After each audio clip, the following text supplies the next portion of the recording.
નમસ્કાર, દમદાર ખબર સાથે હું છું કિરણ. નજર કર્યા છે મહત્વપૂર્ણ સમાચાર પર. તો સુરતના મોટા વરાછામાં ઠગાઈની ઘટના બની છે. દેશમાં 197 કરોડની કરી ઓનલાઈન ઠગાઈ. સાયબર ક્રાઇમે ચંદ્રેશ કાકડિયાની કરી ધરપકડ. બેંક ખાતામાંથી બળ્યા 197 ટ્રાન્ઝેક્શન. ઓનલાઈન ચીટિંગનું દુબઈ કનેક્શન. 100 થી વધુ બેંક ખાતાઓ મિલનને આપ્યા. રેડમાં બેંકોની કિટ, સિમ કાર્ડ મળ્યા. 6.30 લાખનો મુદ્દામાલ પણ પકડી પાડ્યો. આવેલ એક ઓફિસ ખાતે બાતમી આધારે સાયબર ક્રાઇમ સેલની ટીમ દ્વારા દરોડા પાડવામાં આવેલા હતા.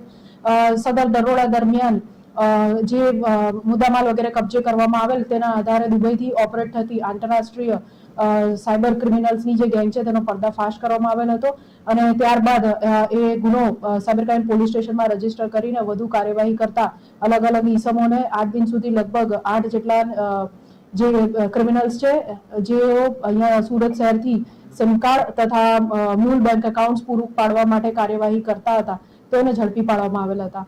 આ કેસમાં જે ક્રિમિનલ્સ દુબઈ ખાતે છે તેઓની એલઓસી વગેરે પણ ઇસ્યુ કરવામાં આવેલ હતી.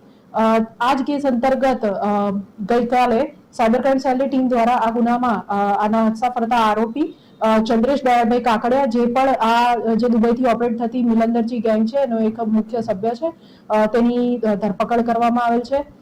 સદર આરોપી ચંદ્રેશ કાકડિયા વિરુદ્ધ સાયબર ક્રાઇમ પોલીસ સ્ટેશનના આ ગુના ઉપરાંત કુલ સુરત શહેરના વિવિધ વિસ્તારોમાં અને અલગ અલગ પોલીસ સ્ટેશનોમાં કુલ 7 ગુનાઓ અગાઉ રજીસ્ટર્ડ થયેલા છે વિવિધ કલમો હેઠળ. સાથે સાથે આનું મુખ્ય ભૂમિકા જોઈએ તો સુરત શહેરમાંથી વિવિધ mule account, saving bank account પૂરા પાડવા માટે જે દુબઈ ખાતેની ગેંગ છે એના માટે તે કાર્યરત હતો. આ ઉપરાંત અગાઉ જ્યારે આ રેડ કરવામાં આવી અને ઘણા બધા આરોપીઓને જ્યારે અહીંથી પકડવામાં આવ્યા ત્યારે ગેંગનું કામમાં સરળતા રહે તે માટે આટલા ટાઈમથી આ નાસ્તો ફરતો આરોપી જે છે એ લોકો માટે પૈસા ઉપાડવાનું અને એકાઉન્ટ પૂરા પાડવાનું કાર્યવાહી કરતો પ્રાથમિક તપાસ